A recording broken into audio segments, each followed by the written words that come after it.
लिया के शहर फतेहपुर में एमएम रोड पर हादसा, 2 नौजवान जाँ बहक, 2 शदीद जख्मी। रेस्क्यू के मुताबिक हादसा चक नंबर 250 TDA के करीब तेज रफ्तारी की वजह से पेश आया।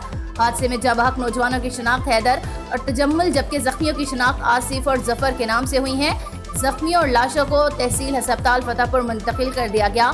पुलिस ने मौका पर पहुंचकर कानूनी कार्रवाई के बाद लाशों को वुरसा के हवाले कर दिया।